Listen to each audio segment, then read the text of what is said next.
Merci de venir nous rejoindre sur notre plateau. Donc, Arthur Lemaire et Mathieu Soriano.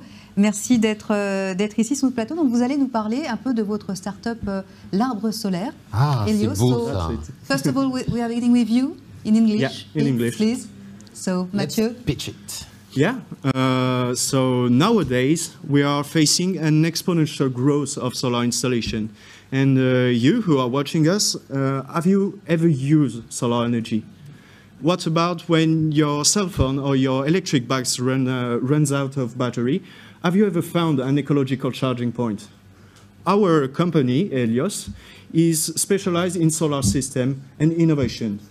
We are bolstering public participants and industrials in the development of renewable energy by proposing them a tailor-made urban planning and a free access to renewable energy source. So in the University of Perpignan, our first achievement has been to create a solar tree. It's a tree-shaped structure which captures solar energy, then converts it into electricity through photovoltaic panels, and then we'll just give it back to the users via electrical outlets. So now in the University of Perpignan, students can charge cell phones or laptops or even their e-bike outside for free, and all while using a renewable energy.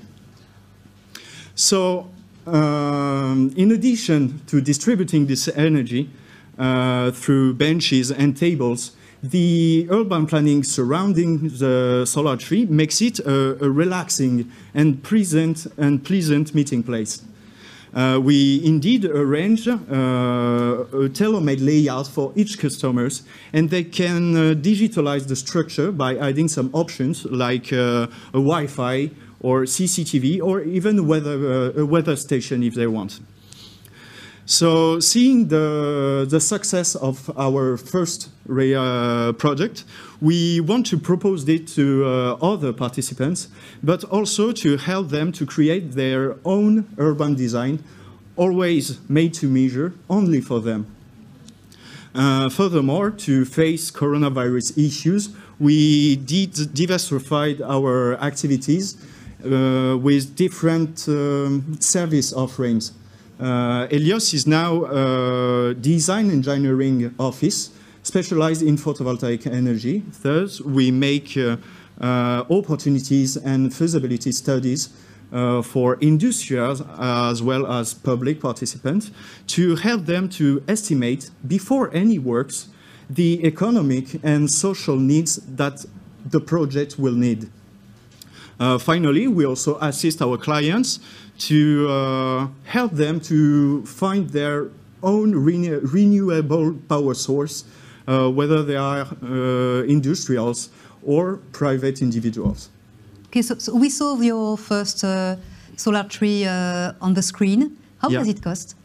How much does it cost? That was, so the first one integrated the cost of all studies that we had to make before the realization. So it was around 40K euros. Euros, yeah, of course. And but now, as I said, our project is totally tailor-made, and we can do a small urban planning that we just had the tree, or maybe another way to produce the electricity, but always with the same goal to let the user use this electricity and with no cost at all. Arthur, un mot en français justement sur cet arbre solaire donc, qui est né à l'Université de Perpignan, dont le premier prototype a été installé. Complètement, c'est une fierté pour nous. Nous sommes 3 étudiants issus de l'Université de Perpignan, donc on a un master en énergie renouvelable.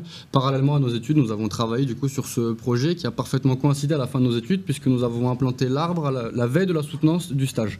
Donc c'est très bien, on a par la suite créé la société qui aujourd'hui commence à commercialiser l'arbre solaire, donc c'est une réelle fierté pour nous et pour l'Université de Perpignan. Vous êtes encore incubé à l'Université de Perpignan ou comment ça se passe aujourd'hui ? Donc, vous en êtes à quelle phase la construction de votre entreprise? Donc notre entreprise, elle est immatriculée depuis le 27 mars, donc en plein confinement de la première crise du coronavirus. Donc on est tombé au bon moment. On sort tout pile de 18 mois d'incubation, d'accompagnement de l'Université de Perpignan, de l'incubateur. Notre contrat s'achèvera le 31 août 2021, date à laquelle il faudra anticiper une transition vers une pépinière d'entreprise qui pourra continuer à nous accompagner et nous héberger. 18 mois d'incubation. On espère que cette innovation sera très contagieuse vers le monde. Ouais.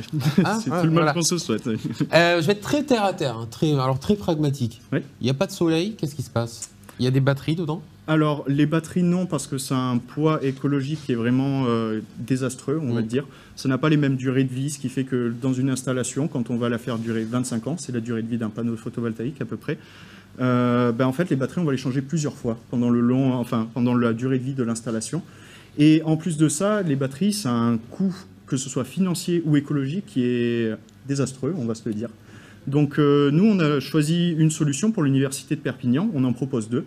C'est soit de le mettre effectivement entièrement en site isolé, avec ou sans batterie. Donc ça marchera uniquement quand il y a le soleil, ou alors via l'énergie qu'on aura stockée dans les batteries. Donc direct, sans intermédiaire. Sans intermédiaire. Le soleil rentre, il ressort dans le portable, il ressort dans le vélo électrique. Alors oui, c'est à peu près ça le principe. Je vulgarise. Hein. Mais effectivement, c'est à peu près ça le principe de base.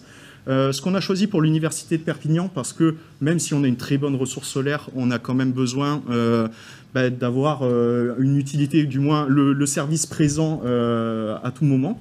On a choisi tout simplement de relier en plus au bâtiment, ce qui fait que sur l'année, on fait une balance positive. Le but, c'est de produire et d'autoconsommer assez d'électricité pour compenser ce qui a été tiré par les étudiants pour recharger leur vélo électrique, leur téléphone ou effectivement parfois leur ordinateur entre deux cours.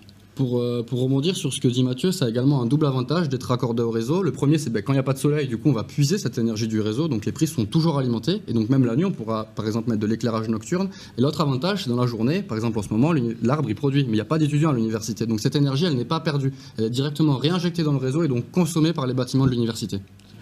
Quelles sont vos perspectives de développement ?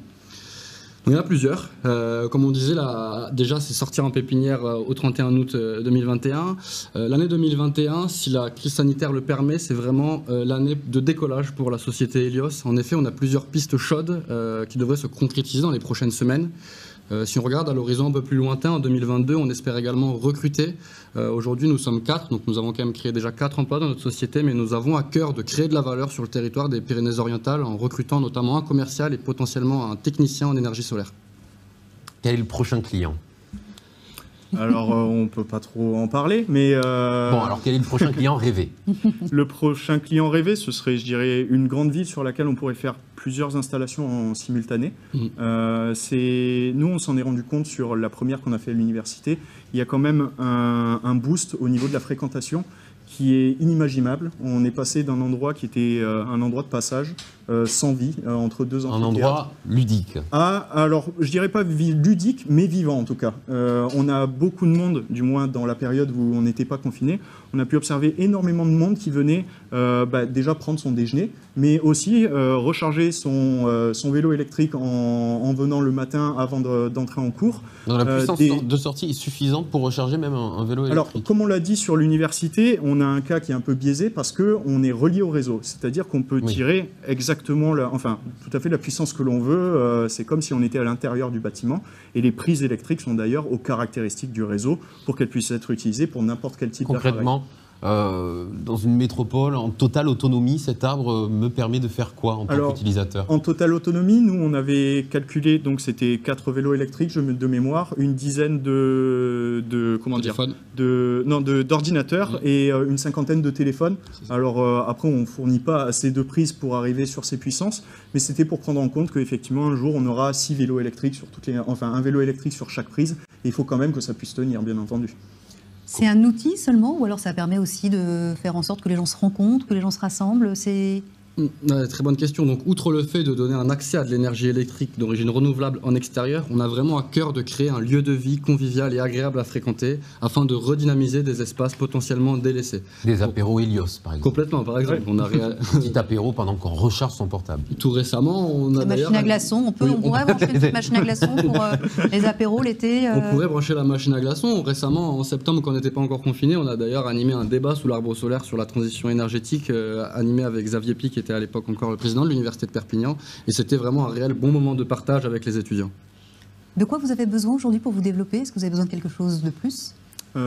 Aujourd'hui, commercialement, c'est plus commercialement que ça va se passer, étant donné qu'effectivement, on a pris du retard par rapport à nos plans et la crise sanitaire qui a bloqué nos échanges avec les collectivités locales. Effectivement, c'est rencontrer des acteurs qui seraient intéressés pour faire des aménagements, mais toujours avec la même finalité de donner un aspect concret à un utilisateur, à un citoyen lambda de la ville. Comme je disais, on voit une explosion des installations solaires, mais derrière, il n'y a quasiment personne. Le Français moyen n'a jamais utilisé de l'électricité solaire, qu'il a vu avec un panneau au-dessus de sa tête et tout simplement en gagner le bénéfice. Nous, on cherche des communes qui seraient intéressées, effectivement, pour mettre en place des aménagements urbains qui utilisent l'arbre ou d'autres moyens de production, toujours fait sur mesure pour, comme on le disait, se rapprocher le plus des besoins. Notamment pour les collectivités locales, on propose, enfin comment dire, on conseille fortement de faire une participation citoyenne pour prendre en compte tous les avis des habitants sur le projet, sa pertinence, mais aussi la façon dont on va le faire. Est-ce que l'aménagement a une vision pédagogique? Est-ce qu'elle a une vision sociale pour se rencontrer? Nous, on fait en sorte de s'adapter à chaque fois. Très beau projet, vous pouvez regarder les caméras, on ne sait jamais, peut-être Annie Hidalgo nous regarde. Il y a énormément d'avenues là-bas. Je ne vous propose pas Bordeaux, ils n'aiment pas trop les arbres. Quoique les arbres verts, à la limite. Pourquoi pas. Merci beaucoup à vous d'être venus, Arthur et Mathieu. Un site internet? www.helioslarbrosolaire.fr. Tout attaché, tout en minuscule et sans accent. Ok, super. Voilà. C'est comme l'administration, c'est précis. Je vous remercie. Merci à vous. Merci beaucoup. Merci, bonne journée. Merci.